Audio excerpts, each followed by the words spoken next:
ꯂꯩꯔꯝꯗ꯭ꯔꯕ ꯉꯁꯤ ꯁꯨꯃꯥꯏꯅ ꯂꯩꯔꯣꯏ ꯃꯔꯝꯗꯤ ꯑꯍꯥꯟꯕ ꯃꯈꯣꯏꯅ ꯌꯨꯝ ꯃꯇꯥꯏ ꯑꯣꯏꯅ ꯃꯅꯤꯄꯨꯔꯒꯤ ꯈ꯭ꯋꯥꯏꯗꯒꯤ ꯃꯇꯥꯏ ꯑꯣꯏꯔꯤꯕ ꯀꯕꯣ ꯚꯦꯂꯤꯗꯁꯨ ꯍꯧꯖꯤꯛ ꯄꯥꯡꯊꯣꯛꯄꯒꯤ ꯈꯨꯗꯣꯡꯆꯥꯕꯗꯨ ꯍꯟꯗꯛꯀꯤ ꯑꯣꯏꯅꯗꯤ ꯐꯪꯗꯦ ꯑꯗꯨꯕꯨ ꯕꯔꯥꯛ ꯚꯦꯂꯤꯗ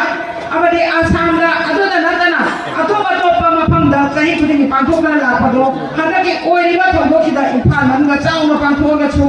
ꯏꯝꯐꯥꯜꯗꯁꯨ ꯍꯟꯗꯛꯇꯤ ꯁꯤꯒꯨꯝꯕ ꯊꯧꯗꯣꯛꯁꯦ ꯄꯥꯡꯊꯣꯛꯄ ꯌꯥꯕꯒꯤ ꯈꯨꯗꯣꯡꯆꯥꯕꯗꯨ ꯃꯔꯝꯗꯤ ꯃꯤꯌꯥꯝ ꯄꯨꯟꯕꯒꯤ ꯈꯨꯗꯣꯡꯆꯥꯕꯗꯨ ꯐꯪꯗꯦ ꯑꯗꯨꯕꯨ ꯃꯐꯝ ꯈꯛꯇꯗꯤ ꯄꯥꯡꯊꯣꯛꯑꯦ ꯑꯗꯨꯕꯨ ꯃꯗꯨꯅ ꯄꯥꯡꯊꯣꯛꯇ꯭ꯔꯒꯁꯨ ꯉꯁꯤꯒꯤ ꯏꯔꯝꯗꯝꯁꯤꯒꯤ ꯃꯇꯥꯏ ꯑꯣꯏꯅ ꯂꯩꯔꯤꯕ ꯑꯁꯥꯝꯗ ꯂꯩꯔꯤꯕ ꯑꯗꯨꯒ ꯏꯔꯝꯗꯝꯒꯤ ꯃꯇꯥꯏꯁꯤꯗ ꯂꯩꯔꯤꯕ ꯃꯤꯌꯥꯝꯁꯤꯅ ꯁꯤꯒꯨꯝꯕ ꯊꯧꯗꯣꯛ ꯑꯃ ꯄꯥꯡꯊꯣꯛꯄꯁꯤꯗ ꯑꯩꯅ ꯌꯥꯎꯖꯕ ꯐꯪꯕꯁꯦ ꯃꯁꯤꯒꯤ ꯃꯤꯌꯥꯝꯗ ꯇꯧꯕꯤꯃꯟ ꯈꯪꯕꯗꯣ ꯑꯩ ꯑꯍꯥꯟꯕ ꯃꯛꯇꯗ ꯎꯠꯆꯔꯤ ꯂꯣꯏꯅꯅ ngasi manda ekoina matam tu da ekoi iramdamgi irai paki da makta tungda lakka da charon suron kaya da khut paidna konjel wana lautiba ai iramdamgi pa cha chelena phudama amata mi gi mikha porba yaroi mifa porge hai da se ekoi thado ka da bani haidana village ke adugumba akan da khupo aduga Sayen pangong na kiba ima singdo nga si dilayo kiba dagi nga si dilayo kiba ima singdo bo ekoi na ningching ba nupi landa makoi na tawag ba thong na bo ningching ba gaya dum ba thong na si da nga si mayam na hayrang layrang katka na ningching ba ima singdo ni thawai na miram le dagi sa karaga chu layo kiba ima singdo na layron le da ing na chik na kunai sigi awa na kaya ba ko thok pinaba ekoi na chang ba landan kuni makta koi mai papa kurau thangdaba hojik koi ba awaba kaya sibagi kanbira kuda makoina chanbira kuda thumba thogdang kaya se pang bangan nandina bai koi na latheng na badai koi pangan chai happy bo oi rasa mo hai budu machu aha mayam da thamja baga loina na ima sing koi ha na nolop chari jodoi dona ai yamna nangning ba siyam nangning adu machi leiba aina la chapse na han irai dagi ni thangja da yawakpani adu oi ba pibam sida ngana wa ngange tawra ising na palli hadala ngasai mamang da thokiba hauji thingliba machi ki thongdau che ngasai koi oda kanona roma ka tan habi guduni ilandam kangai pakin mayu loi ba mafam du da oi ba thoi ba thobo to sida summa mi ta ba machi dai kari haga do loi haibam thangde Lihat kata orang, sudah ada nanti Manipur dah su, ai sama saya iram dam kan baput, apa malu ki General Secretary, amawai na Nigeria, Committee on on Manipur, itu haibat koko ni hadana lagi batu kumba, lu batu dah, aku cuma pergi, saya amawai na, pergi kamu tayar jaga, aku pergi imal lagi mana, coordinator, aku bilaga, aku mari mana. Ekoi kano na isese coordinator na lejabani adubo mafam du da ekoi na sida laksa ba sida oiram mi ba sida koko mi da chu sumba mafam di pandar roi koko mi da ai ma khoi ya khai sama ai tang kun thang na si humni ba ki manung da manipur le ko na san jinga koko mi na tar punjan gadam ne aduga assembly bhavan gadam ne numi humni ki manung da adu amdra ga ni ona san gi lai ya ro Hai, ngasi su mafam sida su, cigi mami se jauh na taram basida, ngam kai ye tak agak kau faham thamoi sida, sida ki ye na awal basi buai kau dah kari lain kita ke sini na kanjari se. Aduna, mayam dah, amuk tan mai kari sida, lamdam tu ke awal apa mayam tu ubi laga, kau se, kau ke pitai hai dah tadi se, ngapi bahai bah, candi bahai bah, thomjan bahai bah, ni nak teri hai se, kanjari na. Ngasai lagi, aku ini ciri nama ngasai hai tu, kamu jadi yang nak cakap, oi hai ni bawa oi beri oi bawa, aduh, aku ini macam, si kang si macam macam tu tham jadi. Malam ni ngasih oi ni pipam si dah, ilam dah Manipur dah, kau hai dah apa, pun dah dah ni hai dah ngasai orang ni bagan si dah, ngasih di wakan tare, makoi na hai, semua itu kena lup magi lup lagi bersih cer, amat terpul wahai magi pandang tu kan, mana ni jarum deh, aduh ngasih di koi wakan tare. Mayang na pumpi na ne mayang na lepi mo wale to ay koy thogdang yajar ge hay dana makoy wakan tare hay ba adu na te lupi na tani su mamin di paloy ay koy mani poda hote lup sina onay san sina handa jing ꯃꯁꯤꯗ ꯆꯦꯡꯒꯨꯝꯒꯤ ꯃꯆꯥ ꯁꯧꯗꯣꯛꯄꯗꯣ ꯑꯗꯨꯗꯒꯤ ꯍꯦꯟꯅ ꯌꯥꯝꯅ ꯁꯧꯗꯣꯛꯈ꯭ꯔꯦ ꯑꯗꯨꯒꯤ ꯃꯔꯛꯇꯨꯗ ꯑꯃꯨꯛꯁꯨ ꯉꯁꯥꯏꯒꯤ ꯂꯩꯔꯤꯕ ꯃꯌꯥꯝꯗꯨꯅ ꯅꯨꯄꯥꯁꯤꯡꯗꯨꯅ ꯍꯥꯏꯔꯤꯕꯁꯤꯡꯗꯨꯗ ꯅꯠꯇꯅ ꯅꯨꯄꯤꯁꯤꯡꯁꯤꯅꯁꯨ ꯄꯨꯟꯁꯤꯟꯗ꯭ꯔꯒꯗꯤ ꯌꯥꯔꯣꯏ ꯍꯥꯏꯗꯅ ꯇꯧꯋꯦ ꯑꯗꯨꯕꯨ ꯄꯨꯟꯁꯤꯟꯒꯗꯕꯅꯤ ꯍꯥꯏꯔꯤꯕꯗꯣ ꯃꯈꯣꯏꯗꯣ ꯍꯧꯖꯤꯛ ꯇꯣꯉꯥꯟꯅ ꯃꯈꯣꯏꯗꯨꯗꯒꯤ ꯑꯃꯨꯛ 2, 3 ꯊꯣꯛꯈ꯭ꯔꯦ ꯑꯗꯒꯤꯗꯤ ꯑꯃꯨꯛꯁꯨ ꯍꯦꯟꯖꯜꯂꯛꯑꯦ ꯃꯁꯤꯡꯗꯣ ꯉꯁꯥꯏ ꯑꯩꯒꯤ ꯏꯆꯥꯅꯨꯄꯥ ꯊꯣꯏꯕꯅ ꯍꯥꯏꯔꯝꯕ ꯍꯧꯖꯤꯛ ꯂꯩꯔꯤꯕ ꯑꯅꯤꯁꯤꯗꯒꯤ ꯌꯥꯗꯕ ꯑꯦꯛꯁꯟ ꯀꯃꯤꯇꯤ ꯑꯃ ꯊꯣꯛꯂꯛꯏꯁꯤꯅ ꯑꯃꯨꯛ 3 ꯁꯨꯕ ꯑꯃꯃꯨꯛ ꯑꯣꯏꯈꯤꯗꯅ ꯈꯨꯟꯅꯥꯏꯁꯤꯗ ꯉꯁꯤꯒꯤ ꯂꯩꯔꯤꯕ ꯌꯥꯝꯅ ꯏꯪꯅ ꯆꯤꯛꯅ ꯂꯩꯔꯝꯕꯁꯤꯗ ꯑꯃꯨꯛ ꯇꯣꯈꯥꯏ ꯇꯥꯗꯅ 3 ꯊꯣꯛꯄꯒꯤ ꯃꯤꯃꯤ ꯑꯃ ꯂꯥꯛꯀꯗ꯭ꯔꯥ ꯍꯥꯏꯕꯗꯣ ꯑꯗꯣ ꯃꯁꯤꯁꯨ ꯍꯥꯏꯕꯗ ꯍꯥꯏꯕ ꯆꯤꯡꯅꯗꯕ ꯉꯝꯗꯕ ꯑꯗꯨꯒꯨꯝꯕ ꯊꯕꯛꯅꯤ ꯑꯗꯨꯕꯨ ꯃꯌꯥꯝꯗ ꯑꯩꯅ ꯊꯝꯖꯅꯤꯡꯉꯤꯕꯗꯤ ꯁꯤꯒꯨꯝꯕ ꯃꯈꯣꯏꯁꯤꯡ ꯑꯁꯦ ꯃꯈꯣꯏꯁꯨ ꯂꯥꯟꯅ ꯂꯝꯖꯤꯡꯕꯤꯈꯤꯕ ꯃꯈꯣꯏꯗ ꯀꯔꯤꯒꯨꯝꯕ ꯈꯔ ꯇꯝꯃꯛꯄꯗꯨꯅ ꯈꯪꯗꯕꯗꯒꯤ ꯎꯗꯕꯗꯒꯤ ꯃꯅꯨꯡ ꯊꯤꯅ ꯎꯕ ꯉꯝꯗꯕꯗꯒꯤ ꯇꯧꯕꯅꯤ ꯃꯈꯣꯏꯗꯣ ꯅꯣꯡꯃ ꯅꯠꯇ꯭ꯔꯒ ꯅꯣꯡꯃꯗꯤ ꯁꯣꯏꯗꯅ ꯅꯍꯥꯟꯐꯝꯗ ꯍꯟꯖꯜꯂꯣ ꯍꯥꯏꯗꯅ ꯍꯟꯖꯜꯂꯛꯀꯅꯤ ꯃꯈꯣꯏꯗ ꯋꯥꯔꯧꯕ ꯄꯨꯂꯧꯕ ꯇꯧꯕꯤꯗꯅ ꯑꯩꯈꯣꯏꯒꯤ ꯉꯁꯤꯒꯤ ꯃꯥꯡꯗ ꯂꯦꯟꯁꯤꯟꯕꯤꯔꯤꯕ ꯑꯩꯈꯣꯏꯒꯤ ꯏꯆꯦꯕ ꯑꯔꯨꯅꯥ ꯑꯃꯗꯤ ꯂꯣꯏꯅꯕꯤꯔꯤꯕ ꯃꯤꯌꯥꯝ ꯑꯁꯥꯝꯒꯤꯗꯃꯛꯇ ꯂꯩꯕꯤꯔꯤꯕ ꯑꯁꯥꯝ ꯈꯨꯟꯗ ꯇꯥꯔꯤꯕ ꯃꯌꯥꯝꯁꯤꯅ ꯃꯤꯇꯩ ꯍꯥꯏꯕ ꯈꯨꯟꯅꯥꯏꯕꯁꯤꯕꯨ ꯅꯨꯡꯁꯤꯕꯤꯗꯅ ꯑꯁꯣꯝꯗ ꯇꯣꯈꯥꯏ ꯇꯥꯔꯒꯁꯨ ꯅꯈꯣꯏ ꯇꯣꯈꯥꯏ ꯇꯥꯕꯗ ꯑꯩꯈꯣꯏ ꯃꯄꯥꯟꯗ ꯃꯤꯌꯥꯝ ꯑꯃ ꯏꯀꯥꯏꯖꯩ ꯑꯗꯨꯅ ꯃꯁꯤ ꯇꯧꯗꯅꯕꯒꯤꯗꯃꯛꯇ ꯑꯩꯈꯣꯏꯁꯨ ꯄꯨꯟꯁꯤꯟꯒꯗꯕꯅꯤ ꯍꯥꯏꯕꯁꯦ ꯃꯁꯤꯗ ꯋꯥꯈꯜ ꯊꯝꯕꯤꯔꯒ ꯄꯨꯟꯕꯤꯔꯛꯀꯅꯤ ꯍꯥꯏꯕꯒꯤ ꯊꯥꯖꯕꯗꯣ ꯑꯩ ꯉꯁꯤ ꯃꯤꯌꯥꯝꯗ ꯊꯝꯖꯒꯦ ꯃꯌꯥꯝ ꯀꯠꯊꯣꯛꯄ ꯍꯩꯕ ꯉꯥꯛꯇꯅꯤ ꯆꯥꯟꯕꯤ ꯍꯩꯕꯅꯤ ꯆꯥꯟꯕꯤꯌꯨ ꯅꯨꯡꯁꯤꯕꯤꯌꯨ ꯑꯗꯨꯒ ꯑꯩꯈꯣꯏ ꯍꯧꯖꯤꯛ ꯂꯩꯔꯤꯕ ꯇꯥꯡꯀꯛꯁꯤꯗ ꯃꯅꯤꯄꯨꯔꯗ ꯊꯣꯛꯏꯕꯁꯦ ꯑꯩ ꯉꯁꯥꯏ ꯅꯨꯄꯤ ꯂꯥꯟꯒꯤ ꯋꯥꯐꯝꯗꯗꯤ ꯃꯌꯥꯝ ꯑꯃ ꯆꯥꯃꯔꯛ ꯍꯥꯏꯈ꯭ꯔꯦ ꯑꯗꯨꯅ ꯑꯩ ꯃꯗꯨꯗ ꯊꯝꯖꯔꯣꯏ ꯉꯁꯤꯐꯥꯎ ꯍꯧꯖꯤꯛ ꯃꯅꯤꯄꯨꯔꯗ ꯊꯣꯛꯏꯕꯁꯦ ꯍꯦꯟꯅ ꯈꯪꯕꯤꯔꯤꯕꯗꯨꯅꯤ ꯃꯅꯤꯄꯨꯔꯗꯁꯨ ꯂꯩꯔꯤꯕꯁꯦ ꯀꯩꯁꯨ ꯅꯠꯇꯕ ꯑꯩꯈꯣই ꯃꯤꯇꯩ ꯍꯥꯏꯕ ꯖꯥꯇꯤꯁꯤꯅ ꯁꯦꯗꯨꯜ ꯇ꯭ꯔꯥꯏꯕ ꯂꯤꯁꯇ ꯆꯟꯒꯗꯕꯅꯤ ꯍꯥꯏꯕꯅꯤ ꯁꯣꯂꯤꯗꯥꯔꯤꯇꯤ ꯏꯁꯇ꯭ꯔꯛꯆꯔ ꯆꯜꯍꯜꯂꯣꯅ ꯍꯥꯏꯕ ꯑꯗꯨꯒꯨꯝꯕ ꯀꯩꯅꯣꯝꯃ ꯉꯁꯤꯗꯩꯅ ꯆꯍꯤ 10ꯒꯤ ꯃꯃꯥꯡꯗ ꯑꯗꯨꯒꯨꯝꯕ ꯗꯤꯃꯥꯟ ꯑꯃ ꯇꯧꯔ ꯂꯥꯛꯈꯤꯕꯅꯦꯕ ꯑꯗꯨꯕꯨ ꯃꯁꯤꯒꯤ ꯁꯨꯝ ꯇꯥꯜꯂꯒ ꯂꯥꯛꯄꯁꯤꯒꯤ ꯃꯔꯨ ꯑꯣꯏꯕ ꯑꯃ ꯑꯣꯏꯅ ꯑꯩꯈꯣꯏꯒꯤ ꯑꯣꯖꯥ ꯆꯨꯔꯥꯃꯅꯤꯅ ꯃꯌꯥꯝ ꯍꯦꯟꯅ ꯈꯪꯕꯤꯔꯝꯒꯅꯤ ꯑꯣꯖꯥ ꯆꯨꯔꯥꯃꯅꯤꯁꯦ ꯃꯤꯇꯩ ꯇ꯭ꯔꯥꯏꯕ ꯌꯨꯅꯤꯌꯟ ꯍꯥꯏꯗꯅ ꯀꯩꯅꯣꯝꯃ ꯇꯧꯔꯒ ꯑꯩꯈꯣꯏ ꯑꯍꯟꯁꯤꯡꯁꯤꯗꯗꯤ ꯀꯦꯁ ꯌꯥꯎꯍꯜꯂꯔꯣꯏ ꯑꯗꯨꯅ ꯑꯩꯈꯣꯏ ꯁꯦꯟꯇ꯭ꯔꯦꯜ ꯗꯤꯃꯥꯟ ꯀꯃꯤꯇꯤꯒꯤ ꯃꯁꯥ ꯑꯃ ꯑꯣꯏꯅ ꯂꯩꯔꯒ ꯃꯤꯇꯩ ꯇ꯭ꯔꯥꯏꯕ ꯌꯨꯅꯤꯌꯟꯅ ꯑꯩꯈꯣꯏꯒꯤ ꯃꯅꯤꯄꯨꯔꯗ ꯍꯧꯖꯤꯛ ꯐꯥꯎꯕꯗ ꯁꯦꯗꯨꯜ ꯇ꯭ꯔꯥꯏꯕ ꯂꯤꯁꯇ ꯆꯟꯗꯕꯒꯤ ꯑꯗꯨꯒꯨꯝꯕ ꯍꯧꯖꯤꯛ ꯐꯥꯎ ꯉꯁꯤꯗꯩꯅ ꯆꯍꯤ 10 ꯇꯥꯜꯂꯛꯑꯕ ꯗꯤꯃꯥꯟꯁꯦ ꯐꯪꯍꯟꯂꯤꯕꯁꯤꯒꯤ ꯃꯔꯝꯁꯤ ꯄꯤꯌꯨ ꯍꯥꯏꯗꯅ ꯇꯧꯕꯗ ꯑꯩꯈꯣꯏꯒꯤ ꯏꯟꯗꯤꯌꯥ ꯒꯣꯔꯃꯦꯟꯅ ꯑꯊꯨꯕ ꯃꯇꯝꯗ ꯅꯈꯣꯏ ꯇꯥꯡꯀꯨꯗꯦ ꯐꯥꯎꯒꯤ ꯃꯅꯨꯡꯗ ꯃꯁꯤꯒꯤ ꯀꯩꯅꯣꯗꯣ ꯗꯦꯃꯣꯒ꯭ꯔꯥꯐꯤ ꯑꯃꯗꯤ ꯏꯀꯣꯅꯣꯃꯤꯛ ꯑꯣꯏꯕ ꯁꯔꯚꯦꯗꯨ ꯊꯥꯒꯠꯀꯗꯕꯅꯤ ꯍꯥꯏꯕꯗꯨꯗ ꯇꯥꯟꯐꯝ ꯂꯩꯇꯗꯅ ꯑꯩꯈꯣꯏꯅ ꯍꯧꯖꯤꯛꯇꯤ ꯀꯨꯀꯤ ꯍꯥꯏꯔꯕ ꯀꯨꯀꯤꯗꯁꯨ ꯃꯅꯤꯄꯨꯔꯗ ꯍꯥꯟꯅ ꯂꯩꯕꯁꯤꯡꯗꯨꯗꯤ ꯀꯨꯀꯤ ꯑꯔꯤꯕ ꯉꯥꯛꯇꯅꯤ ꯍꯧꯖꯤꯛ ꯑꯅꯧꯕ ꯃꯅꯤꯄꯨꯔꯗ ꯂꯩꯕ ꯑꯅꯧꯕ ꯀꯨꯀꯤꯁꯤꯡꯁꯦ ꯑꯁꯦꯡꯕ ꯍꯥꯏꯔꯒꯗꯤ ꯕ꯭ꯔꯍ꯭ꯃꯥꯔꯣꯝꯗꯒꯤ ꯑꯗꯨꯒꯨꯝꯕ ꯗ꯭ꯔꯒꯁꯀꯨꯝꯕꯗ ꯗ꯭ꯔꯒ ꯊꯥꯕꯗ ꯄꯣꯄꯤ ꯊꯥꯕꯗ ꯑꯁꯨꯛꯀꯤ ꯃꯇꯤꯛ ꯍꯩꯁꯤꯡꯉꯕ ꯃꯌꯥꯝꯗꯨꯅ ꯃꯈꯣꯏꯗꯤ ꯍꯦꯛ ꯄꯣꯛꯂꯛꯄꯗꯒꯤꯅ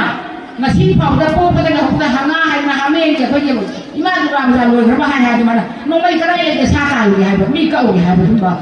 ꯉꯥꯏꯍꯥꯛꯇꯅꯦꯕ ꯑꯩꯈꯣꯏ ꯃꯅꯤꯄꯨꯔꯗ ꯆꯪꯉꯤꯁꯦ ꯑꯗꯨꯅ ꯃꯈꯣꯏꯅ ꯃꯅꯤꯄꯨꯔꯗ ꯂꯩꯔꯤꯕ ꯑꯩꯈꯣꯏꯒꯤ ꯃꯤꯇꯩ ꯍꯥꯏꯕ ꯈꯨꯟꯅꯥꯏꯁꯤꯕꯨ ꯃꯈꯣꯏꯅ ꯂꯤꯡꯈꯠꯂꯛꯑꯒꯗꯤ ꯑꯩꯈꯣꯏꯁꯦ ꯁꯣꯏꯗꯅ ꯃꯈꯣꯏꯒꯤ ꯂꯩꯐꯝ ꯂꯩꯔꯔꯣꯏ ꯍꯥꯏꯗꯅ ꯃꯈꯣꯏꯁꯦ ꯑꯁꯨꯛꯀꯤ ꯃꯇꯤꯛ ꯑꯇꯣꯞꯄꯗ ꯃꯈꯣꯏꯒꯤ ꯃꯐꯝꯁꯤ ꯆꯨꯞꯄꯗ ꯉꯁꯤꯗꯒꯤꯅ ꯃꯈꯣꯏꯅ ꯍꯥꯏ ꯖꯦꯔꯦꯜꯗꯒꯤꯅꯤ ꯃꯦꯖꯣꯔꯥꯝꯗꯒꯤꯅꯤ ꯑꯗꯨꯗꯒꯤꯅꯤꯅ ꯍꯥꯏ ꯃꯈꯣꯏꯒꯤ ꯑꯣꯏꯕ ꯄꯣꯛꯅꯐꯝ ꯑꯃ ꯂꯩꯇꯦꯕ ꯃꯈꯣꯏꯒꯤ ꯑꯣꯏꯕ ꯌꯨꯝꯅꯥꯡꯐꯝ ꯑꯃ ꯂꯩꯇꯦꯕ ꯕꯪꯒ꯭ꯂꯥꯗꯦꯁꯇꯒꯤ ꯇꯥꯜꯂꯛꯏ ꯃꯤꯖꯣꯔꯥꯝꯗꯒꯤ ꯇꯥꯜꯂꯛꯏ ꯑꯗꯒꯤ ꯕꯔꯃꯥꯔꯣꯝꯗꯒꯤꯁꯨ ꯍꯧꯖꯤꯛ ꯑꯉꯛꯄ ꯃꯐꯝꯗ ꯇꯥꯜꯂꯛꯏꯁꯤꯅꯦꯕ ꯑꯗꯨꯅ ꯃꯈꯣꯏꯁꯤꯅ ꯑꯩꯈꯣꯏꯅ ꯑꯣꯟꯁꯤꯜꯂꯒ ꯇꯧꯔꯛꯏꯕꯗꯨꯗ ꯃꯈꯣꯏꯒꯤ ꯃꯅꯤꯄꯨꯔꯗ ꯂꯩꯔꯤꯕ ꯆꯤꯞꯅꯤ ꯑꯩꯈꯣꯏꯅꯗꯤ ꯍꯥꯎ ꯍꯥꯏꯕ ꯇ꯭ꯔꯥꯏꯕꯦꯜꯁꯤꯡꯁꯤꯒ ꯃꯥꯟꯅꯔꯒ ꯑꯩꯈꯣꯏ ꯃꯤꯇꯩꯁꯤꯡꯁꯤ ꯅꯝꯊꯅꯕ ꯍꯣꯠꯅꯕꯅꯤ ꯑꯗꯨꯕꯨ ꯅꯥꯒꯥ ꯍꯥꯏꯗꯨꯅ ꯂꯩꯔꯤꯕꯁꯤꯡꯁꯤꯅꯗꯤ ꯃꯗꯨꯒꯤ ꯊꯧꯗꯣꯛꯇꯨꯗ ꯑꯩꯈꯣꯏꯒꯤ ꯌꯦꯜꯍꯧꯃꯤꯅꯤ ꯍꯥꯏꯗꯅ ꯃꯈꯣꯏ ꯌꯥꯎꯍꯧꯗ꯭ꯔꯒ ꯉꯁꯤꯗꯤ ꯀꯨꯀꯤꯁꯤꯡꯁꯤꯅ ꯑꯩꯈꯣꯏꯗ ꯅꯝꯊꯔꯛꯄꯁꯦ ꯑꯉꯛꯄ ꯐꯪꯅ ꯃꯈꯣꯏꯅ ꯍꯧꯖꯤꯛ ꯀꯩꯁꯨ ꯅꯠꯇꯕꯗ ꯁꯦꯄꯔꯦꯠ ꯑꯦꯗꯃꯤꯅꯤꯁꯇ꯭ꯔꯦꯁꯟ ꯍꯥꯏꯗꯅ ꯂꯝꯗꯝꯗꯨꯗ ꯂꯩꯔꯤꯕ MLA 30 ꯃꯟꯇ꯭ꯔꯤꯁꯤꯡꯗꯨ ꯑꯗ ꯌꯥꯎꯔꯤꯕ ꯃꯟꯇ꯭ꯔꯤ 12 ꯃꯈꯣꯏꯅ ꯍꯧꯖꯤꯛ ꯃꯈꯣꯏꯒꯤ ꯀꯨꯀꯤꯒꯤ ꯑꯣꯏꯔꯤꯕ MLA 9 ꯃꯟꯇ꯭ꯔꯤ 10 ꯄꯨꯟꯁꯤꯜꯂꯀꯥꯟꯗ ꯑꯩꯈꯣꯏ ꯁꯦꯄꯔꯦꯠ ꯑꯦꯗꯃꯤꯅꯤꯁꯇ꯭ꯔꯦꯁꯟ ꯇꯧꯒꯗꯕꯅꯦꯅ ꯑꯗꯨꯕꯨ ꯃꯁꯦ ꯑꯩꯅ ꯍꯥꯏꯖꯕꯗ ꯁꯤꯗ ꯃꯅꯤꯄꯨꯔꯒꯤ ꯑꯣꯏꯔꯤꯕ ꯁꯤꯗ ꯑꯥꯗ ꯇꯥꯔꯤꯕ ꯃꯃꯤꯗꯨ ꯁꯤꯗ ꯇꯥꯕꯅꯤꯅ ꯄꯥꯎꯁꯤ ꯇꯝꯖꯕꯅꯤ ꯇꯁꯦꯡꯅ ꯑꯩꯈꯣꯏꯒꯤ ꯁꯤꯑꯦꯝꯅ ꯃꯃꯥꯡꯗ ꯍꯥꯏ ꯆꯨꯔꯆꯥꯟꯄꯨꯔꯗ ꯂꯩꯔꯤꯕꯁꯤꯡꯁꯦ ꯑꯇꯣꯞꯄ ꯑꯩꯈꯣꯏꯒꯤ ꯇꯣꯔꯕꯨꯡꯗ ꯕꯪꯒ꯭ꯂꯥꯗ ꯂꯩꯔꯤꯕꯁꯤꯡꯁꯦ ꯑꯩꯈꯣꯏ ꯃꯤꯇꯩꯒꯤ ꯆꯍꯤ 5ꯒꯤ ꯃꯅꯨꯡꯗ ꯁꯨꯝꯅꯒꯤ ꯑꯉꯥꯡ 2 ꯈꯛꯇꯅꯦꯕ ꯁꯤꯁꯨ ꯍꯧꯖꯤꯛꯇꯤ ꯑꯉꯥꯡ 2 ꯄꯣꯛꯇ꯭ꯔꯕꯅꯤ ꯑꯃ ꯄꯣꯛꯑ ꯇꯣꯛꯑꯕꯅꯤ ꯑꯗꯨꯒ ꯂꯥꯛꯏꯕ ꯀꯨꯀꯤꯁꯤꯡꯁꯦ ꯍꯦꯟꯒꯠꯂꯛꯏꯕ ꯏꯃꯤꯒ꯭ꯔꯦꯟꯁꯤꯡꯁꯦ ꯃꯈꯣꯏꯗꯤ ꯆꯍꯤ ꯑꯃꯗ ꯑꯉꯥꯡ 3 ꯑꯗꯨꯅ ꯑꯩꯈꯣꯏ ꯚꯥꯞ ꯇꯥꯒꯗꯕꯅꯤ ꯃꯁꯤ ꯇꯧꯖꯅꯕꯒꯤꯗꯃꯛꯇ ꯀꯩ ꯇꯧꯒꯦ ดอยใหญ่ให้มันจะขาดมาเจ้านั่นน่ะไอ้คนเบี้ยงกับพุ่งกระเบนเอบะอันนี้บุกอาชีไอ้คนกินจิ้มมินิสระไอ้คนไม่เอามาสุกเอาว่าพิเศษมันดีกว่าคนที่ไม่เอามาใจมันจะมาทำแบบนี้จิ้มมินิสระเนี่ยแต่เนี่ยมันทุบที่แต่เนี่ยเนี่ยคนชุดแต่เนี่ยอันนี้ว่าฮันตะกินหลังพังชิดะไอ้คนละสายไม่เอานะทำกันนี่ฉันตะกินหลังพังชิดะละชิจ้าชิดะมาพังชิดะมีอะไรกันก็เรียกเป็นสมัยละอารามไปเตียงวัวนะมันนี่พูดนะอารามไปเตียงวัวเลยมันเรียกว่ามาชี้สมัยเลยด้วยมาดีอาหารมันมาคุยในยุ่งไม่ทารุณโนไม่กล้าพักมีบุหรี่พักมาตั้งแต่อารามไปเตียงวัวนะพุ่นจะจัดการลานทีมนั่นกันละไอ้คนยินลำดับเช็คกันละที่มันเนี่ยอันนี้มาเสร็จแล้วมาคุยกับกันเลยมันไม่มาลงด่าอันนี้มาฆ่าตายกันละไอ้คนยินลำดับสิ่งอีมาสิ่งน่ะมาใช้ก็จะให้ที่มันเป็นลานด่าเป็นสิ่งที่ทำงานพอที่เป็นงานที่เป็นสิ่งที่น่ะไอ้คนยินร่างต้องยินเป็นสิ่งที่น่ะเป็นที่เป็นเรื่องคนยินต่อเป็นลานสิ่งต่างๆแต่พอมันไม่ได้ไปเป็นสิ่งที่น่ะกันเขาพอดีสมกันตัวไหนทำพิดาอันนี้ผมว่าไม่ยากมันต้องเรียนสมกับใครลำนองเดียวหัวกันไม่ยากที่นั่นทัดละกันอามีสิ่งที่จะนั่นเด้อสมเด็จตัวเราก็จุดจำเราตัวมึงจะบังการถ้าผู้เจ้าใครใครจะตัวมึงมาทำได้สมเด็จเป็นมวยรามได้กี่คนเป็นเชียร์ผู้ได้กี่คนมาทั้งกันละอามีสิ่งที่จะนั่นเด้อใครก็บ้านี่จะแปลว่ามาคุยกันคุยกันแล้วที่ไหนไปก่อนมาคุยกันมีเรื่องอะไรคุยแต่มวยอามีกินกันยังนั่งทุ่งเอ๋บมาเชื่ออามีคนที่มาตินนั่นเองสามไรพันธุ์มาเรียนเลยตัวสามไรพันธุ์มาคุยกันว่าการเรียนคนที่มาตินนั่นเองขนาดขั้นนั้นนะมาคุยสินะมาคุยที่มาสิได้กันใจคุณพระนี่พูดเลยบรรมาก็มาดิพูดกันใจน้ำมัน10 กิโลเมตรมายังมาห่างกันมาคุยนั่นมาสิโนริสต์สามไรพันธุ์นะไอ้คุยกันมาสิบอดเรสน่ากันละเอ๋บมาคุยกันน่ากันละพูดเลยมาสิมาคุยนะคุกกี้สิ่งที่น่ะมาคุยกันการนั่นละมาสิได้อินเดียโก้ไม่น่าชูขนาดนี้มาสิได้คุยกันท้องสิ่งขนาดมาคุยกันตรงจ้ามาไปอย่างมาพังมันนี่นะคุกกี้สิ่งที่น่ะมาคุยกันการนี่ก็เสียงพังดูก็ไอ้คุยกันมาดิพูดกันไอ้ทะเลมันเสียงพังสิก็ชาลูกหุ่นถูกคุกกี้อันนี้ดิมาคุกกี้นะมาคุยกันการอย่ามาดูคุกกี้สิ่งเดียวดิตามถูกคนเราพูดลอยให้ลอยเราพูดฉันนะเราลอยฉันไม่ได้นะวันเสาร์เราจะจ่ายอีกให้ดูอันนู้นน่ะสิไอ้คุยกันกันมาได้อินเดียโก้ไม่ได้อันนู้นน่ะนั่นเองสิไอ้คุยกันเชียร์ไปเลยนะมันนี่พูดนะkopi thabe aro misali kan muthak ka bani aduga number 4 pusong ni bame adu muthak ka bani adu da natana reserve area chinda yum ta sin ba yaro hai ba adu ba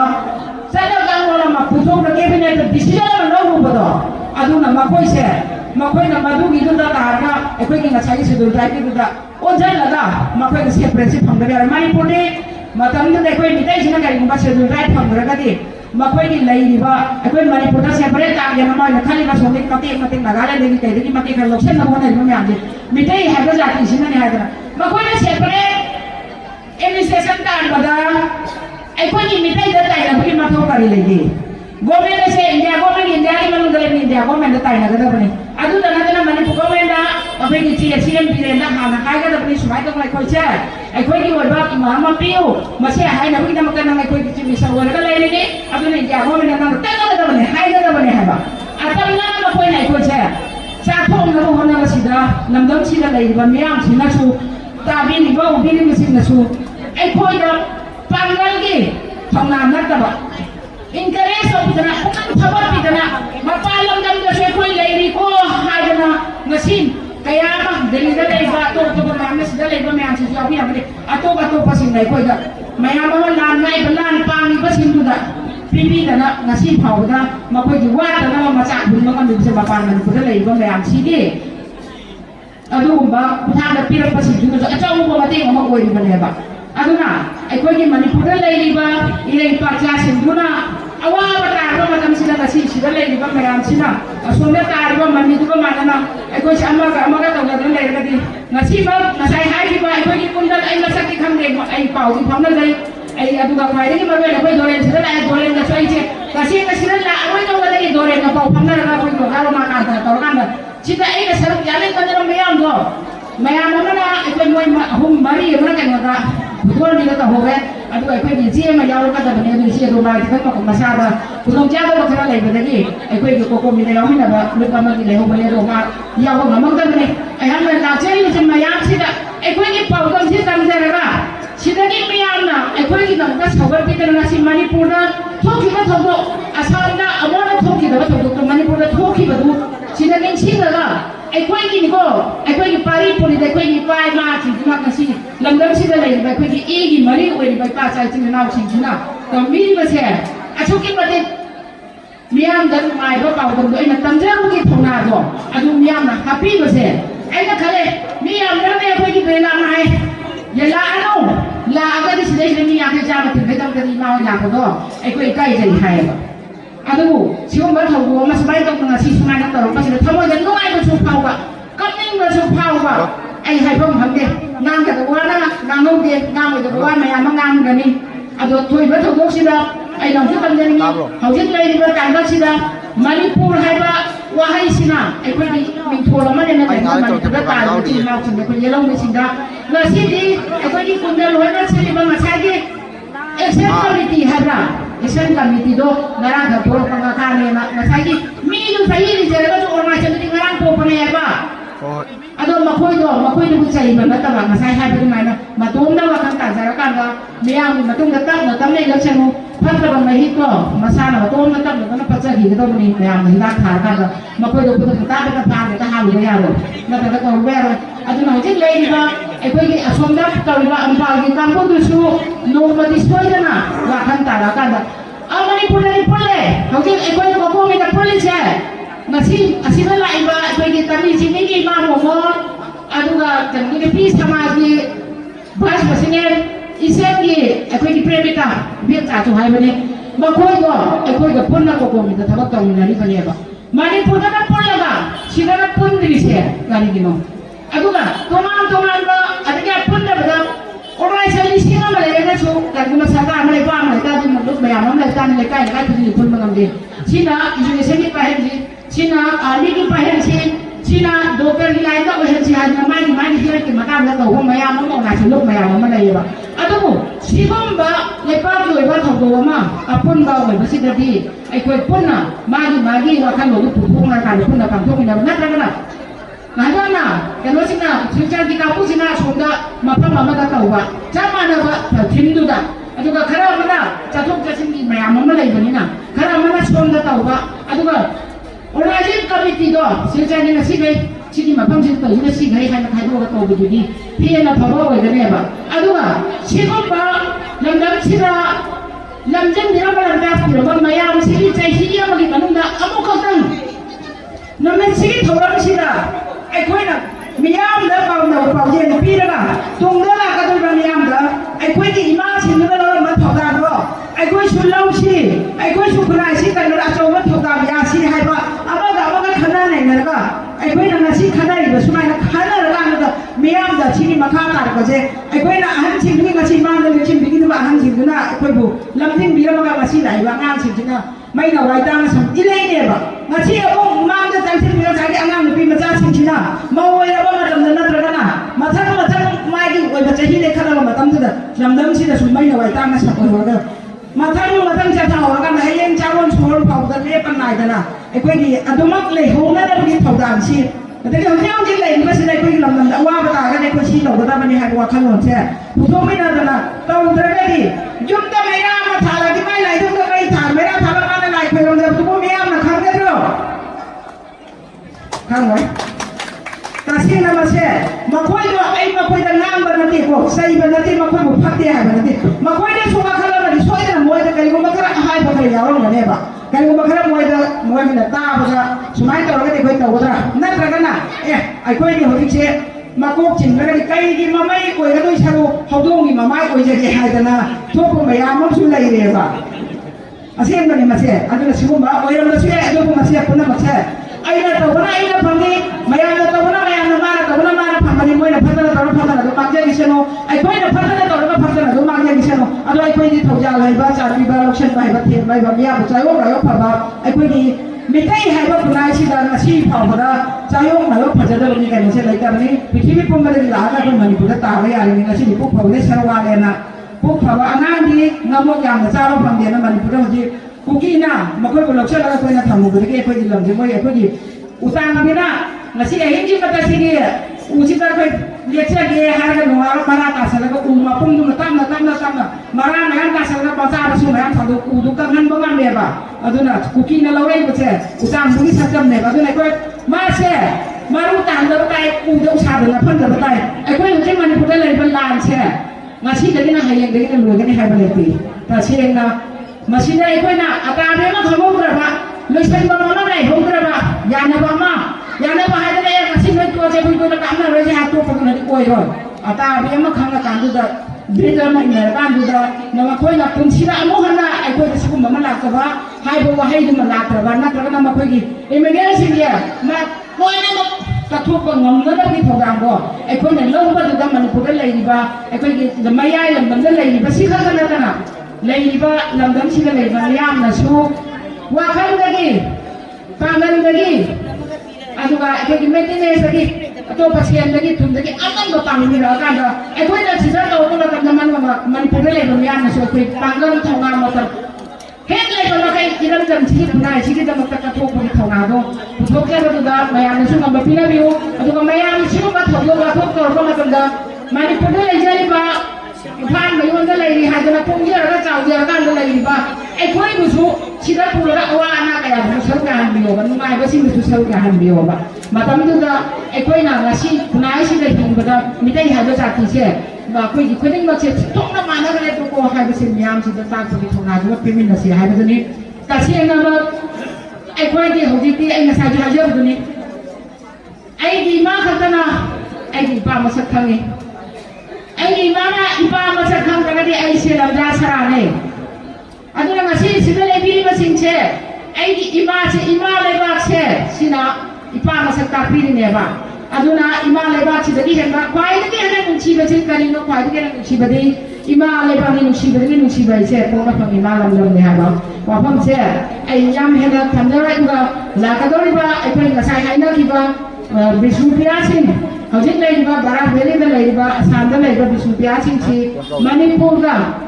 สักใจอยู่ทั้งมันนะบ้าไลนิ่งมันนะบ้าไอ้คนที่ไม่ได้สิ่งที่ก็ไลนิ่งมันนะบ้านี่นะมาคนใหญ่คนละคนละจะไม่ได้บ้ามาชี้เดียชมได้เลยบ้าโอเคสิ่งที่มันจะโชว์บ้าคุณนายชี้มาคนมาต่างกันมาสักกับมาคนใหญ่คนละคนละจะไม่ได้บ้าที่น้องไอ้บ้าคุณองค์ชายบ้าคุณมาดีคนละเราไม่น่าชี้เนี่ยไม่ต้องเราไม่ต้องทุกไปต้องทุกตะเกียบต้องทุกจุดไฟต้องทุกจุดไฟยาวเลยแต่ละพี่แบบนั้นดีต่อวิ่งกันลงไม่อันคนละคนต้องไม่น่าชี้ไอ้ฮะอิชามักชูไอ้คนนักการเมืองมาดูถอนดูปังทุกตาก็ดีไอ้ชามักชูยาวเจ้าก็ดีไอ้เลี้ยงเจ้าก็เลยเอาดูมาคนพวกใครให้กันนะที่อาคนบริปังชาบคนคนเดินมาถ้าแต่ว่าไม่เอามาแต่วันนี้ada dia tu apa maya mama tahun kali madu magi wakal besok kali kumpa kara lagi ni tahun maya tu tak nak kan mana tu jogja kali awal apa kau mah tanda mang nanti kau nak lagi roi kau ni nak mana tu nak lagi roi kau maya ni kali kumpa siapa apa tahun kan kali kumpa kara tahun apa nak nak pasal kara tahun betul ni tu kau mi wata kan ya cuma tu ngali yang dah lepas mi wata roi kemudian juga kali kumpa kara hemba apa pasal kara tahun itu mi wata ni lepas jadi soalnya saya esok kami ini